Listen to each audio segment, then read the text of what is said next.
नमस्कार दोस्तों। तो आज बहुत दिनों के बाद आया हूँ एक बहुत ही अच्छा कंटेंट लेकर आप लोगों के पास। इधर झारखंड से खबर आई है कि झारखंड की सरकार ने एक बहुत ही अच्छी पहल की है। ऐसी पहल की गई है जनजातीय जनसंख्या झारखंड की जो जनजातीय जातियां हैं उनके विकास को लेकर झारखंड की सरकार ने एक बहुत ही अच्छी पहल की है। तो मैं चलता हूं टॉपिक पे। तो झारखंड का एक डिवीजन है कोल्हान। जी हाँ, ये नया बना हुआ डिवीजन है झारखंड का, जो कि पहले साउथ छोटा नागपुर, दक्षिणी छोटा नागपुर का हिस्सा हुआ करता था। जब आपको बता दूं कि झारखंड में कुल 5 डिवीजन हैं। अगर हम संथाल परगना से शुरू करें तो संथाल परगना, उत्तरी छोटा नागपुर, दक्षिणी छोटा नागपुर, पलामू और कोल्हान, ये 5 डिवीजन हैं झारखंड में। तो जी हाँ, आज बात हो रही है कोल्हान डिवीजन की, जिसमें कि 3 जिले आते हैं, ईस्ट सिंहभूम, वेस्ट सिंहभूम और सरायकेला खरसावां। सरायकेला खरसावां जो कि झारखंड का बिहार से अलग होने के बाद एक नया जिला बना है, वह भी कोल्हान डिवीजन का हिस्सा है। ईस्ट सिंहभूम की अगर हम बात करें तो हम लोग इसे बेहतर जमशेदपुर के नाम से जानते हैं। इसका जिला मुख्यालय जमशेदपुर है और वेस्ट सिंहभूम का जिला मुख्यालय चाईबासा है और कोल्हान डिवीजन का भी मुख्यालय हेडक्वार्टर चाईबासा ही है। तो कोल्हान डिवीजन में डालमा पहाड़ी रेंज है, जहां पर की हाथियों की संख्या बहुतायत में पाई जाती है। और दूसरी खासियत है कि यहां महुआ के पेड़ बहुत ही ज्यादा संख्या में पाए जाते हैं। तो आज की टॉपिक का मुख्य विषय महुआ ही होगा, जिसके बारे में वीडियो के अंत में विस्तार से चर्चा करूंगा। फिलहाल हम चलते हैं खबर पे। तो खबर है कि डालमा डिवीजन के जो डिविजनल फॉरेस्ट ऑफिसर हैं, शायद श्री अभिषेक कुमार, उन्होंने एक योजना बनाई है कि जंगलों में महुआ से जो अवैध शराब बनाई जाती है, जो अवैध रूप से अवैध शराब का कारोबार होता है, तो क्यों ना जनजातीय जनता को, जनजातीय जातियां जितनी भी हैं, वहां की जनसंख्या जो जंगलों में निवास करती हैं, उन्हें सरकार द्वारा एक ऐसी पहल की जाए जिसके तहत कि उन्हें प्रशिक्षित किया जाए कि महुआ के और भी अन्य उत्पाद बनाए जा सकते हैं, जिससे कि उनकी अर्थव्यवस्था भी सुदृढ़ होगी। और न केवल अर्थव्यवस्था सुदृढ़ होगी बल्कि वहां पर्यटन को भी बढ़ावा मिलेगा। फिलहाल वहां पर्यटन का मुख्य केंद्र बिंदु महुआ शराब ही है। लोग शराब के लिए ही वहां जाते हैं, लेकिन इस शराब से जनजातीय जनसंख्या को लाभ कम होता है। और जैसा कि पुलिस का भी कहना है कि इस अवैध शराब की कमाई का एक बड़ा हिस्सा लेफ्ट विंग एक्टिविस्ट यानी कि नक्सलाइट्स के खाते में जाता है, नक्सलाइट्स को जाता है। तो बात करते हैं कि महुआ से और क्या क्या बनाया जा सकता है। जी हाँ, तो ये पहल कोई नई नहीं है। महाराष्ट्र के जिले का नाम मैं भूल रहा हूं, महाराष्ट्र के एक जिले में पहले से ही यह पहल जारी है, जहां की महुआ से जैम, अचार और मिठाइयां बनाई जाती हैं। इसी तरह महाराष्ट्र के वर्धा में सेवाग्राम में एक कंपनी है जो कि ऑलरेडी महुआ से उत्पाद बनाकर उसकी मार्केटिंग कर रही है। तो ऐसी ही पहल झारखंड में की गई है कि कोल्हान में जो डालमा डिवीजन है, डालमा सेंचुरी जो है, वहां काफी संख्या में हाथी हैं और ये सरायकेला खरसावां और ईस्ट सिंहभूम जिले में इसका लगभग 192 स्क्वायर किलोमीटर का एरिया पड़ता है। तो वहां पे इनका ध्येय है कि आदिवासियों को प्रशिक्षित किया जाए, जिससे ये भी महुआ से शराब न बनाकर उसके अन्य उत्पाद बनाए। तो ये एक बहुत ही अच्छी पहल है। तो दोस्तों, महुआ की बात आती है तो महुआ सब लोग जानते हैं, यहां तक कि कुछ लोग तो महुआ का मतलब ही महुआ से बनी हुई शराब समझते हैं। लेकिन महुआ एक बहुत ही महत्वपूर्ण वृक्ष है, जो कि भारत में पंजाब, हिमाचल और जम्मू कश्मीर को छोड़कर लगभग सारे भारत में पाया जाता है। उत्तरी भारत में भी और दक्षिणी भारत में भी पाया जाता है। दक्षिण भारत के तमिल के संगम साहित्य में भी महुआ का जिक्र है। तो महुआ एक ऐसा पेड़ है जो कि मेडिसिनल वैल्यूज से परिपूर्ण है। इसके हर एक चीज में, चाहे इसके बीज हो, फल हो, फूल हो, जड़ हो, या इसकी लकड़ी हो, या इसके पेड़ों की छाल हो, ये सभी औषधीय गुणों से परिपूर्ण है और सबकी अपनी अपनी विशिष्टताएं हैं। तो बात महुआ की आती है तो महुआ से नो डाउट निस्संदेह शराब बनाया जाता है, जिसे हम आम बोलचाल की भाषा में ठर्रा कहते हैं। ठर्रा भी कहा जाता है, इसे लोग महुआ भी कहते हैं, देशी शराब भी कहते हैं।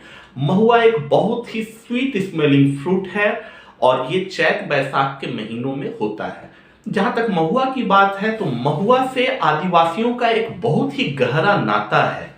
महुआ जो है ये एक समय इनके जीवन यापन का मुख्य आधार था। जब उनके पास खाने पीने के लिए कुछ भी नहीं था जंगलों में, तो वो महुआ से ही अपना गुजर बसर करते थे। महुआ के फल को धूप में सुखाकर अगर उसे पीसकर आटे में मिला दिया जाता है तो बहुत ही अच्छी रोटियां बनती हैं, जिसे महुअरी कहते हैं। महुआ के बीज से तेल निकाले जाते हैं। उन तेलों का इस्तेमाल कुकिंग में भी किया जाता है और फ्यूल के रूप में, ईंधन के रूप में दिए वगैरह जलाने के लिए भी किए जाते हैं। और इसका काफी औषधीय गुण भी है और सरकार की भी योजना है कि महुआ से हम फल जैम्स बनाएंगे, अचार बनाएंगे और भी तरह तरह के उत्पाद बनाएंगे, महुआ के तेल बनाएंगे, जंगलों में स्पा पार्लर खोले जाएंगे और फॉरेस्ट डिवीजन के जो काउंटर्स हैं उस पे उन उत्पादों को बेचा जाएगा। इसके बाद इन्हें बाजार में भी ओपन मार्केट के तहत इनकी मार्केटिंग की जाएगी, इनका विपणन किया जाएगा। पुलिस का भी कहना है कि वे छापे मार मार कर जंगलों में परेशान है, इन अवैध शराब भट्टियों पर छापा मारती है, लेकिन फिर ये अवैध शराब की भट्टियां कहीं और खुल जाती हैं और इनकी सारी कमाई का एक मोटा हिस्सा जो है वो नक्सलाइट्स के पास जाता है। तो महुआ की बात करें तो महुआ आज से नहीं, वर्षों पुराने से, मैं थोड़ा विषय से भटक गया था, तो आदिवासियों का महुआ से बहुत ही अन्योन्याश्रय संबंध है। आदिवासी लोग इस पेड़ की पूजा करते हैं। आदिवासियों के विभिन्न धार्मिक त्योहारों में जो लोकगीत गाए जाते हैं उसमें भी महुआ का जिक्र होता है। और सिर्फ आदिवासी ही नहीं, हमारे बिहार की एक प्रसिद्ध लोकगीत गायिका शारदा सिन्हा जी हैं, जो कि मैथिली और भोजपुरी के लोकगीतों को गाने के लिए जानी जाती हैं और मुख्यतः उनकी प्रसिद्धि छठ के गीतों को गाने के लिए है। उनका भी एक गीत है जो कि मैं लिंक नीचे डिस्क्रिप्शन में दे दूंगा। उनका एक बहुत ही सुंदर गीत है, अमुआ महुआ के झूमे डरिया, जरी ताका न बलमुआ हमार ओरिया। इसमें उन्होंने महुआ का वर्णन, प्रेमी और प्रेमिका के विरह का वर्णन और ऋतुओं का वर्णन, चैत और बैसाख का वर्णन, कोयल का वर्णन इतने अच्छे शब्दों में किया है कि यही उस गीत की खासियत है। तो जहां तक बात करेंगे, महुआ के जड़, महुआ की पत्तियां, ये सारे औषधीय गुणों से परिपूर्ण हैं। महुआ से बनी हुई शराब का जिक्र पुराने साहित्य में भी पाया गया है। संस्कृत में उसे माध्वी कहते हैं। और महुआ पेड़ का जिक्र हमारे हिंदू, जैन और बौद्ध, इन सभी धर्मों के साहित्य में महुआ का जिक्र पाया गया है और उनकी खूबियां बताई गई हैं। सिर्फ इतना ही नहीं, आयुर्वेद संहिता में भी महुआ का जिक्र है। तो महुआ की इन सभी खूबियों को देखते हुए लगता है कि अगर थोड़ा ध्यान दिया जाए तो ये महुआ जो है, जो कि शराब का पर्याय बन गया है, आज के डेट में देखा जाए तो महुआ जो है ये शराब, देसी शराब का पर्यायवाची बन चुका है। बहुत से लोग तो महुआ का मतलब ही समझते हैं देसी शराब। तो क्यों न महुआ को ये जो बैड फेम मिला है इससे मुक्ति दिलाई जाए और महुआ का नाम लोग और चीजों के लिए भी जाने।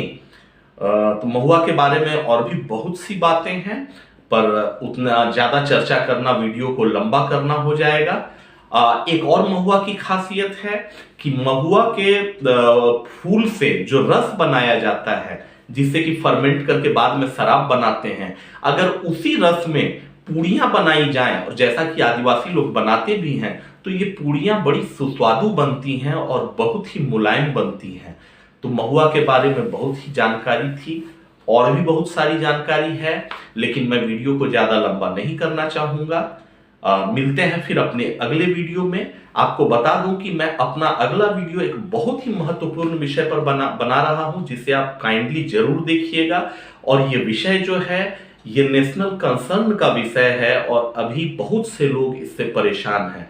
तो विषय है कि आज की तारीख में बहुत सारे लोगों के फोन पर फेक फोन कॉल्स आ रहे हैं, जो कि अपने आप को अलग अलग कंपनियों के रिप्रेजेंटेटिव्स बताते हैं और कहते हैं कि आपके सिम को 4G से 5G में अपग्रेड किया जा रहा है, आपके फोन पर एक लिंक भेजा गया है, आप उसको इंस्टॉल करें और अपना OTP बताएं, ताकि आपकी प्रक्रिया को हम पूरा करके आपको 5G सेवा प्रदान कर सके।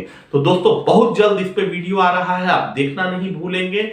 और ध्यान रखें कि किसी भी फेक कॉल्स को लेकर अवेयर रहें और किसी भी फर्जी लिंक पर क्लिक ना करें और ना ही किसी से अपना OTP साझा करें। तो दोस्तों तब तक के लिए नमस्कार। अगर आपने ये वीडियो अंत तक देखा हो तो हो सके तो आप इसे सब्सक्राइब कर दें। जी हाँ, धन्यवाद।